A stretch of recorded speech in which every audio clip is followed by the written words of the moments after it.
Сәлем достар, бүгінгі видеода біз Қазақстандағы әуе апаттары тақырыбын талқылаймыз. Бұл өте маңызды әрі күрделі мәселе, өйткені авиация қауіпсіздігі әрбір адамның өмірімен тікелей байланысты. Қазақстан аумағы кең, әуе қатынасы дамыған ел, сондықтан авиация саласы еліміз үшін стратегиялық маңызға ие. Дегенмен тарихта өкінішке орай бірнеше ірі әуе апаты орын алған. Алматы маңындағы Ту-104 ұшағының апаты. Қайғылы оқиға 1977 жылы 13 қаңтарда орын алды. Аэрофлот компаниясына тиесілі Ту-104 жолаушылар ұшағы Новосібір қаласынан Алматыға ұшып келе жатқан. Қонуға жақындау кезінде ұшақтың сол жақ қозғалтқышы өртеніп кетті. Өрт шыққаннан кейін 2 минуттан соң ұшақ жерге құлады. Өкінішке орай ұшақтағы 82 жолаушы мен 8 экипаж мүшесі толықтай қаза тапты. Апаттың негізгі себебі жанармай құбырының бұзылуы салдарынан шыққан өрт. Жанармайдың ағуы ұшақ ішінде жанғыш заттардың жиналуына әкеліп, өрттің тұтануына себеп болды. Әуе кемесі құлағанға дейін-ақ көптеген жолаушылар өрттен шыққан улы түтіннен уланып көз жұмған. Өйткені көміртек тотығы салон ішіне тез тараған. Кейін апат болған жерде қаза тапқандардың туыстары мемориалдық зират жасап, ескерткіш стела орнатқан. 166 адам сынақтардың болмауынан қаза тапты. Қазақ жеріндегі тағы бір ең ірі апат 1980 жылғы 8 шілдеде Алматыда болды. Аэрофлот жолаушылар ұшағы Алматы, Ростов-на-Дону, Симферополь бағыты бойынша ұшуы тиіс еді.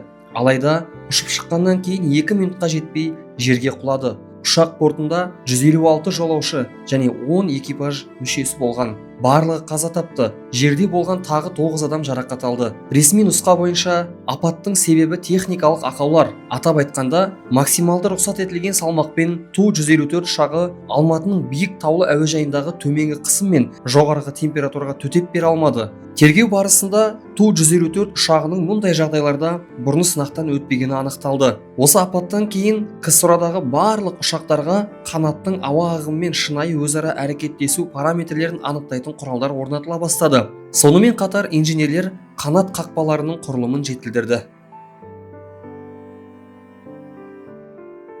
Шымкент маңындағы Ан-72 ұшқыштарының қателігі. 2012 жылғы 25 желтоқсанда қайғылы оқиға орын алды. Қазақстан Республикасы ұлттық қауіпсіздік комитеті шекара қызметіне тиесілі әскери көлік Ан-72 ұшағы Шымкент қаласына қону кезінде апатқа ұшырады. Ұшақ Астанадан ұшып шыққан. Борттағы барлық 27 адам, оның ішінде 20 жолаушы мен 7 экипаж мүшесі қаза тапты. Қаза болғандардың арасында Қазақстан Республикасы ұлттық қауіпсіздік комитетінің шекара қызметі директорының міндетін уақытша атқарушы полковник Тұрғанбек Станбеков және оның бір топ офицерлері болды. Қазақстан Республикасының бас прокуратурасы апатқа әкелген бірнеше факторды анықтады. Олар радиобиіктік өлшегіш пен автопилоттың ақаулығы, экипаж әрекеттерінің әуе диспетчерінің нұсқауларына сәйкес келмеуі, ұшудың мұздану жағдайында жүзеге асуы, ұшақты экипаж командирінің көмекшісінің басқаруы. Скат әуе компаниясы ұшағының апаты. Апат 2013 жылдың 29 қаңтарында орын алды. Рейс Көкшетау-Алматы бағыты бойынша бет алған болатын. Әуе кемесі қонуға жақындау сәтінде жерге құлайды. Борттағы барлық 21 адам, оның ішінде 16 жолаушы және 5 экипаж мүшесі өкінішке орай қаза тапты. Тергеу қорытындысына сәйкес, ұшақ соңғы сәтке дейін толықтай жарамды жағдайда болған. Апаттың негізгі себебі бас ұшқыштың кенеттен өзін жайсыз сезінуі.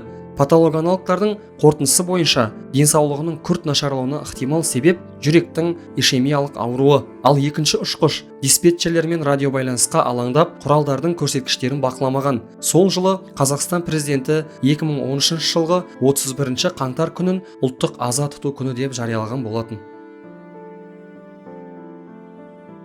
Алматыдағы Бек Эйр ұшағының апаты.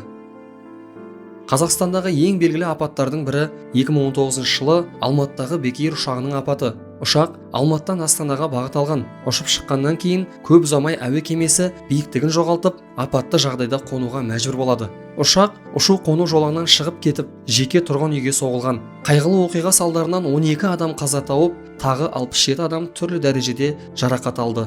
Ұшақ бортында 93 жолаушы және 5 экипаж мүшесі болған.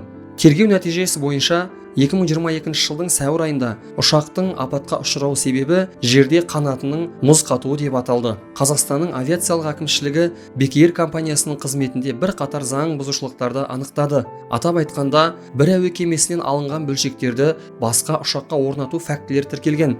Бұл өз кезегінде ұшу сағаттарын тіркеуде мәселелерге алып келген. Осындай қайғылы жағдайлардан кейін тексерулер күшейтіліп, ұшақтардың техникалық жағдайына ерекше назар аударыла бастады. Ақтау маңындағы Embraer 190 ұшағының апаты. 2024 жылғы 25 желтоқсанда таңертең Бакуден Грознойға бағыт алған Azerbaijan Airlines әуе компаниясының Embraer 190 ұшағы Ақтау маңында апатқа ұшырады. Әуе компаниясының мәліметі бойынша, бортта 62 жолаушы мен 5 экипаж мүшесі болған. Өкінішке орай, 29 адам ғана аман қалған.